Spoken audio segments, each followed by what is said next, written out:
आप ये सोच के देखो, पुलिस को पीटा जाता है, दिल्ली में पीटी जाती है, गाजियाबाद में पथराव नहीं, पुलिस पीटी जाती है भाई साहब। दरोगा था, क्या नाम था, चौधरी तोमर, उसने बीच में से कुछ लोगों को हटाने की कोशिश की, उसको एसीपी के सामने खींच के कोर्ट में पीटा।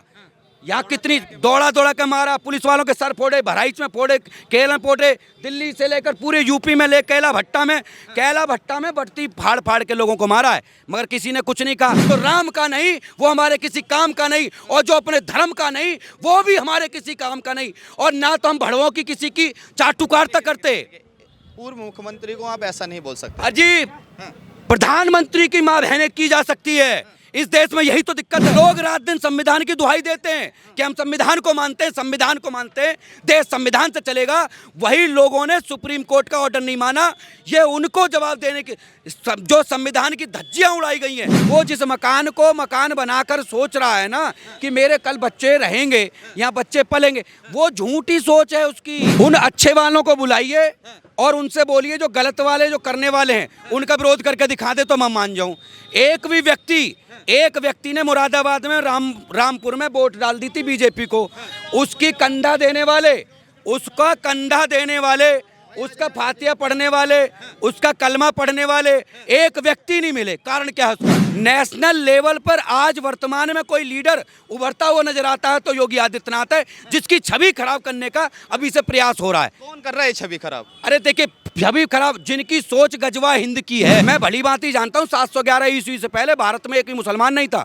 सिंध प्रांत के राजा दाहिर एक ब्राह्मण राजा थे, जिनके ऊपर मोहम्मद बिन कासिम नाम के एक लुटेरे ने आकर सबसे पहले हमला किया था, जिनकी हत्या करने के बाद उनकी दोनों लड़कियों को, समस्त समाज की बहन बेटियों को ले जाकर बगदाद, जो अफगानिस्तान में, काला पत्थर में 2 दिनार हिंदुस्तान की इज्जत नीलाम की थी। संवेदनशील एरिया कौन से होते हैं? संवेदनशील वो एरिया होते हैं जो वहाँ पे किसी ऐसे समुदाय के लोगों की जनसंख्या बढ़ जाए जो राष्ट्र के बारे में चिंता करने से पहले अपने धर्म के बारे में चिंता करे, और जिसे कि देश की कम अपने धर्म की ज़्यादा चिंता होने लग जाए, और वो उस हद पे चले जाएं कि चाहे वो पुलिस वालों के भी सर फाड़ सकते हों, रोड सड़क में आग लगा सकते हों, पुलिस की गाड़ियों को गाड़ी लगाने, जहाँ ये डर सताने लग जाता है, जहाँ झगड़ा होने के खतरे हो जाते हैं, वो सारे के सारे जगह जो है संवेदनशील में गिने जाते हैं। और ये अक्सर मुरादाबाद, संभल, मेरठ, बुलंदशहर, ये सब चीज़ें उनमें गिनी जाती हैं, तो उन्हीं में से एक जगह है संभल। मैं जानना चाहूँगा, जिस तरह से सर्वे की टीम सुबह पहुँच जाती है और 8 बजे की वारदात होती है, जिस दौरान संभल में पथराव हो जाता है, 3 युवाओं की निर्मम हत्या हो जाती है, क्या ये पथराव का अब एक कॉमन जरिया हो गया है? देखिए, जो पथराव कभी जम्मू कश्मीर में हुआ करता था, पत्थर फेंकने वाले जो 500 रुपये में वहाँ ढूंढ के लाए जाते थे, लोग कहते थे पैसे की वजह से ऐसा हो रहा है। पैसे की वजह से नहीं हो रहा, ये हम सब लोगों को, जो राष्ट्र के लिए सोचने वाले लोगों ने ये समझना पड़ेगा, ये पैसे के लिए नहीं, ये जिहाद का एक हिस्सा है। आप मुसलमानों को टारगेट कर रहे हैं। मैंने जिहाद का मतलब कहा कि जिहाद का मतलब समझिए, जिहादियों के लिए वो जिहादी जो किसी धर्म को ना माने और उनकी बात में हाँ में हाँ ना करें और गजवा हिंद की सोच लेकर चलें। मैंने मुसलमानों की इसमें बात बिल्कुल भी नहीं करी। पहली बात तो आप ये समझ लीजिए, मेरा उद्देश्य सिर्फ ये है कि आप मानसिकता कहाँ ले जा रहे हैं। भाई, आप जो पाकिस्तान का समर्थन करने वाले लोग थे, वो जम्मू कश्मीर में रहते थे, आज वो लोग क्या ये मुरादाबाद में आ गए क्या उठ के, क्या संभल में आगे उठ के, कभी मेरठ में आ गए क्या उठ के? वो जगह जगह आप देखते हैं ना, कभी कैला भट्टा में उन लोगों को पाया जाता है, कभी आप मऊ में पाते हैं, कभी जौनपुर में पाते हैं, कभी भदोई में पाते हैं। वही लोग बेगूसराय में जो है गिरिराज सिंह पर जो है बड़ी बड़ी टिप्पणियां कर देते हैं, केस लिखवा देते हैं राष्ट्र की बात करने पर। वो दिल्ली में आग लगा देते हैं, लोगों की हत्याएं कर देते हैं। अमित शर्मा की हत्या कर दी जाती है, उसके जो है आप देख लीजिए 200 से ज़्यादा उसके टुकड़े कर दिए जाते। तो ये सोची समझी रणनीति का हिस्सा है और ये जिहाद का एक मुख्य अंश है, जिसे लोगों में बार बार दर्शाया जा रहा है। अब इस देश का राष्ट्रवादी विचारधारा का व्यक्ति समझे ना समझे, ये उसकी सोच है। वो अपने बच्चों में, मैं, मेरी बीवी, मेरे बच्चों में लगा रहे, उसके लिए स्वतंत्रता है। वो जिस मकान को मकान बनाकर सोच रहा है ना कि मेरे कल बच्चे रहेंगे, यहाँ बच्चे पलेंगे, वो झूठी सोच है उसकी, वो मिथ्या में जी रहा है। हाँ, कहना चाहते हैं मुस्लिम की जनसंख्या बढ़ जाएगी? अरे बढ़ नहीं जाएगी, बड़ी है। ऐसा आंकड़ा सर्वे भी कहते हैं, सरकार भी कहती है, और संवैधानिक रिपोर्ट जो आती है, जो जनगणना के दौरान आप देखिए, जनगणना मतलब वैसे तो हुई नहीं 2011 से, मगर वर्तमान में वोटिंग्स के आधार पर जो हमने जनगणना पाई है, उसमें ये साफ साफ नजर आता है, जहां कभी 10-5 परिवार हुआ करते थे, आज उल्टा हो गया है। जो हिंदू बहुल क्षेत्र हुआ करते थे आज वो मुसलमान बहुल क्षेत्र हो गए। तो आधार तो एक ही है ना कि जनसंख्या बढ़ाई जा रही है। अच्छा, मैं जानना चाहूँगा, यूपी में 9 विधानसभा सीटों पर चुनाव था, अखिलेश यादव का बयान आता है कि बीजेपी ये करवा रही है ताकि यूपी चुनाव पर बात ना हो सके, संभल में इसलिए हिंसा करवाई गई है। देखिए बीजेपी करवा रही है और ये सब करवा, अगर हिंदुत्व की बात करने लग जाओ, आप हिंदुत्व की बात करने लगो, जो श्री राम की बात करने लगो, जो भारत माता की जयकारे बोल रहे हो, भगवा पहन के घूमने लग जाओ, तिलक लगा लो, सारे के सारे बीजेपी। जैसे कि बीजेपी 1980 में पैदा हुई थी और भगवा तो हमारा हजारों साल लाखों साल से पुराना है। अब लोग कहने लग जाए भगवा पहनते कि तुम बीजेपी के एजेंट हो, ऐसा नहीं है। हमारे आराध्य प्रभु श्री राम आज से नहीं है कि हमने 2019 से, भाई 1980 से ये पार्टी बनी है, मगर उससे पहले तो हमारे राम थे ना। तो आज मानसिकता हो गई है लोगों की, हिंदुत्व की बात करना मतलब अगर किसी के लिए हिंदुत्व की बात करना बीजेपी एजेंडा है तो ये सेट हो चुका है। अब कोई भी पार्टी लेती है, जय श्री राम का बोल दो, भारत माता की जय बोल दो, वंदे मातरम बोल दो, राष्ट्रगान कर दो। लोग राष्ट्रगान नहीं करते, वंदे मातरम नहीं करते, भारत माता की जय नहीं बोलते। कौन नहीं बोलता? सारे मुसलमान बोलते हैं। आप कैसी बात है? ने बोला था क्या? ओवैसी ने वहाँ पे संविधान की, जिस संविधान की दुहाई दी जाती है, जय भीम का नारा दिया जाता है, उसी के तहत आप सोच के देखिए ना, आप ये समझ के देखिए कि जय फिलिस्तीन, अगर ओवैसी कहता है कि हमारे धर्म में किसी भी दूसरे की जय बोलना सही नहीं है, मैं चलो अच्छी बात है मान लेते हैं। अगर जय भारत माता की जय बोलना ठीक नहीं है तो जय फिलिस्तीन बोलने के लिए तो उसमें आवाज़, भाई 5 उंगली एक बराबर नहीं होती, नहीं है। सारे मुसलमान एक जैसे नहीं है। एक अगर कोई गलत है तो एक 4 अच्छे भी हैं। उन अच्छे वालों को बुलाइए और उनसे बोलिए जो गलत वाले, जो करने वाले हैं, उनका विरोध करके दिखा दे तो मैं मान जाऊं। एक व्यक्ति ने मुरादाबाद में रामपुर में वोट डाल दी थी बीजेपी को, उसकी कंधा देने वाले, उसका कंधा देने वाले, उसका फातिया पढ़ने वाले, उसका कलमा पढ़ने वाले एक व्यक्ति नहीं मिले। कारण क्या है उसका?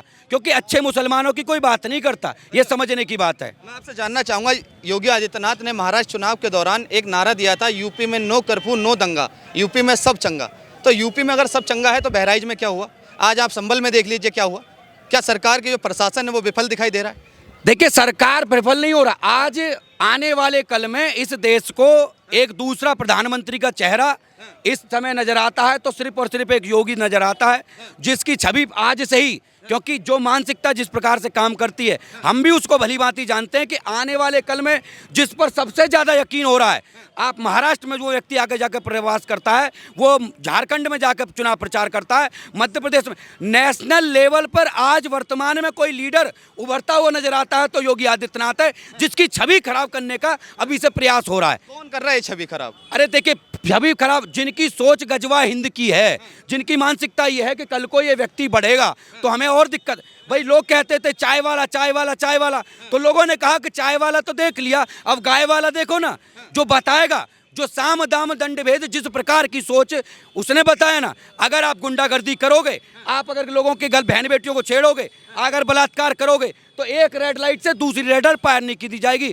एनकाउंटर वही पुलिस करेगी, वही लोग होंगे। जिस प्रकार का इलाज चाहिए, अगर गुंडे हो तो गुंडे की तरह तुम्हें जवाब मिलेगा। अगर तुम सभ्य समाज आदमी के आदमी हो, तुम पढ़े लिखे लोग हो और तुम लोगों के हित में सोचते हो, तुम्हारा भी उसी तरीके से हाल किया जाएगा। वही प्रशासन संभल में विफल दिखाई देता है क्योंकि 3 युवाओं की हत्या हो जाती है और ये भी पता नहीं लगता कि हत्या हुई कैसे है।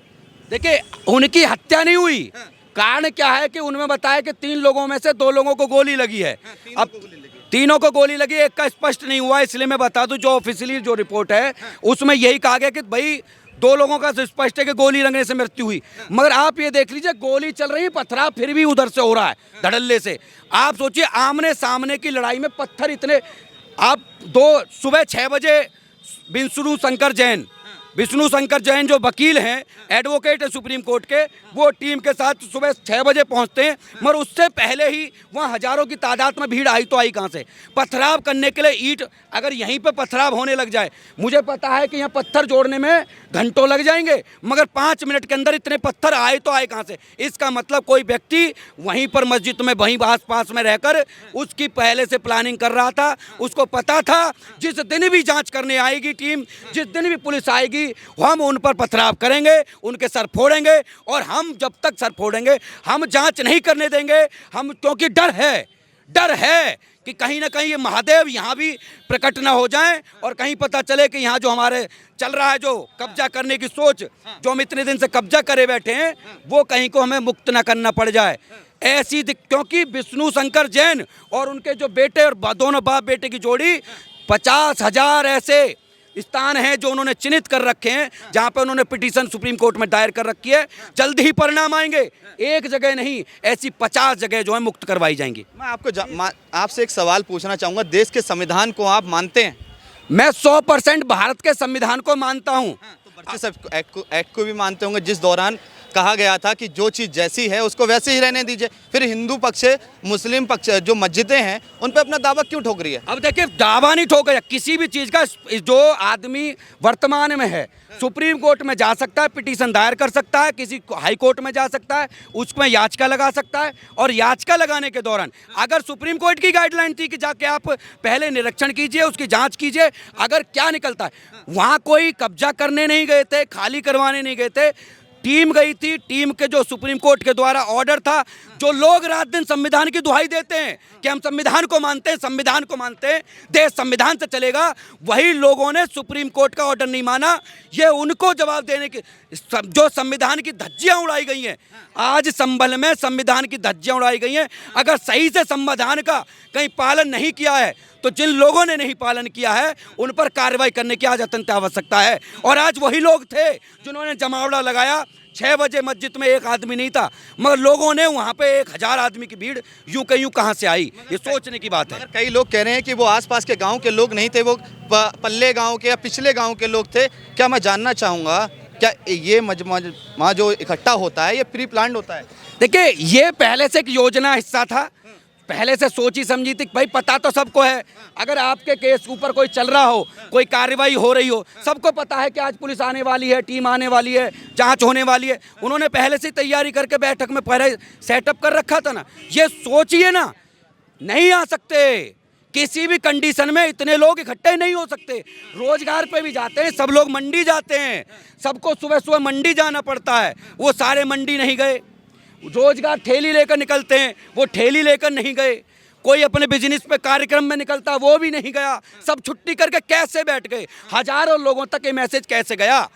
सोचने की वाली बात है ना। मगर कई मौलाना ये कह रहे हैं कि जो मुसलमान है उसकी कई जो चीज़ें, हक की चीज़ें वो छीनी जा रही हैं। मुसलमान को भारत के अंदर डराया जा रहा है, उनको धमकाया जा रहा है, मस्जिदों पर अटैक किया जा रहा है। जैसे बाबरी मस्जिद की बात कर लिया है, बाबरी ढांचे की बात कर ली जाए, और कई ऐसी चीज़ें कह रहे हैं कि लगातार जिस तरह से बीजेपी सरकार में मुस्लिमों को टारगेट किया जा रहा है। देखिए, अगर मुसलमानों की बात है तो ये तो हमारे बड़े बड़े बुद्धिस्ट के बड़े बड़े लोगों ने साफ साफ एक संदेश दिया था समाज में भी कि भाई यहाँ जो भारत में जितने भी मुसलमान हैं, मैं भली भांति जानता हूँ 711 ईस्वी से पहले भारत में एक भी मुसलमान नहीं था।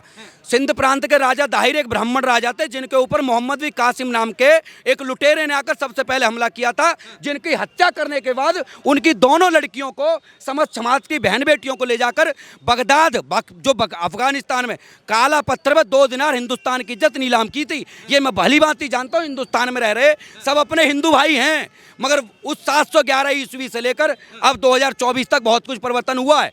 उस परिवर्तन के दौरान अकबर, हुमायूं, बहादुर जफर, खिलजी, तैमूरलंग, टीपू सुल्तान, बहादुर जो शारजहां तक लेकर कितने, औरंगजेब से लेकर जिस आए थे बीच में, सिकंदर भी आया, टीपू सुल्तान भी आया, जिन्होंने बर्बरता की सारी हदें पार की थी, और उसी आधार पर ये परिणाम आए हैं।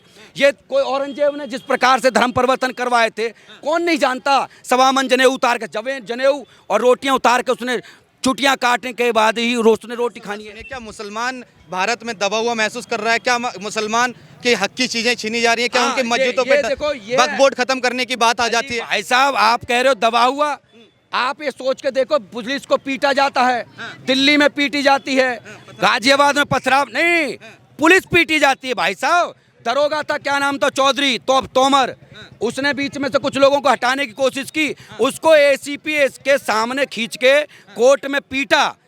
यहाँ कितनी दौड़ा के मारा, पुलिस वालों के सर फोड़े, बहराइच में फोड़े, केरल में फोड़े, दिल्ली से लेकर पूरे यूपी में कैला भट्टा में बढ़ती फाड़ के लोगों को मारा है, मगर किसी ने कुछ नहीं कहा। और रही बात डरने की बात, अरे डरने की बात है, ऐसी स्थिति है वर्तमान में, किसी से ही पूछ लो, कोई भी कुछ भी कहकर चला जाता है। प्रधानमंत्री को भारत में गाली दी जाती है, मुख्यमंत्री को गाली दी जाती है, राशन पानी सब कुछ ले जाने के बाद भी अगर जिस देश में अगर मुसलमान अगर देश में इस भारत में डरा हुआ है तो वो एक बात सोचे और समझे। और मुझे एक सब लोग ये बताइएगा कि जिस देश में 5 साल का बच्चा, एक भारत के 100-150 करोड़ की जनसंख्या वाले देश में जिसका वो मुखिया है, उसे 5 साल का बच्चा भी अगर शाहीन बाग में खड़ा होके अगर गाली दे सकता है तो भारत का मुसलमान डरा हुआ है क्या?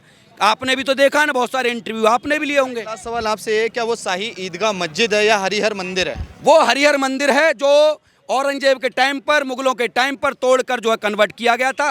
वर्तमान में लोगों ने साक्ष्य जो पेश कर रहे हैं, उसके लिए हाई कोर्ट आप जा सकते हैं, आप सुप्रीम कोर्ट में जा सकते हैं, आप सरकार का एक नजरिया देख सकते हैं, आप जाइए कानूनी प्रक्रिया करिए। विनय भाई, ये 14 के बाद ज़्यादा हिंदू नहीं हुआ, क्या हिंदू सोया हुआ था? हाँ, देखिए आज मैं यहाँ बोल पा रहा हूँ क्योंकि मुझे पता है कि मेरा इस समय मुख्यमंत्री योगी आदित्यनाथ जी हैं। मुझे पता है कि आज मैं अपने हिंदुत्व की तो कम से कम बात जो सही है, सही कहने की अखिलेश यादव हिंदू नहीं है? अखिलेश यादव इतने बढ़िया आदमी हैं कि वर्तमान में उनकी स्थिति, उनकी जो साथ में रहने वाले लोग बढ़िया से जान गए। अगर शायद मनसस बताते हैं जो अपने यार आप को। कार सेवकों पे गोली चलवा दे, जिनकी पार्टी जो खड़े हुए हिंदुओं में गोली लगवा दे, उनको हिंदू कहलाने का अधिकार नहीं। वो कृष्ण जी के जब चुनाव के दौरान कृष्ण जी की हम कृष्णवंशी हैं, हम कृष्णवंशी हैं, हम मथुरा में वासी, हम मथुरा, अब मथुरा की बात एक बार भी नहीं की। और जो अयोध्या में चुनाव जीता हुआ सांसद भरे ऑन टीवी कैमरा में खड़े होकर वो सोच के देखिए, उसे जय श्री राम बोलिए या जय सीताराम बोलिए, ना वो सीताराम बोल पाया ना जय श्री राम बोल पाया। उस ऐसे व्यक्ति को क्या हिंदू कहेंगे? ऐसे लोग हिंदू नहीं हो सकते। जो राम का नहीं वो हमारे किसी काम का नहीं, और जो अपने धर्म का नहीं वो भी हमारे किसी काम का नहीं। और ना तो हम भड़वों की किसी की चाटुकारिता करते। पूर्व मुख्यमंत्री को आप ऐसा नहीं बोल सकते। अजीब, प्रधानमंत्री की मां बहनें की जा सकती है इस देश में, यही तो दिक्कत है। पूर्व मुख्यमंत्री कुछ नहीं कह सकते, मगर प्रधानमंत्री की मां बहन बेटियों को, उसकी 80 साल 90 साल की माता जी जो अब इस दुनिया में नहीं है, उनको जब शाहीन बाग में खड़े होकर गाली दी गई, किसी ने ये नहीं कहा आप ऐसा नहीं कह सकते। तब तो सबको वायरल करके वीडियो देखी गई, सबने कहा हम ऐसा कर देंगे वैसा कर देंगे। नहीं, हम सिर्फ उसके लिए कह रहे हैं जो धर्म के काम ना आए वो तुम्हारा नहीं। सच बात है, भगवान श्री कृष्ण ने भी कहा है कि धर्म और रक्षते रक्षते। अगर आप हिंदू हो, अपने धर्म की रक्षा नहीं करोगे तो धर्म भी आपकी रक्षा नहीं करेगा। और तुम खड़े हो धर्म के लिए भगवान श्री कृष्ण ने उपदेश देकर अर्जुन के हाथों ही अपने पूरे परिवार का बात धर्म की थी, तो धर्म के लिए वो लड़े थे। इसीलिए मैं भी चाहता हूं धर्म से बड़ा कुछ नहीं। बोलो जय श्री राम।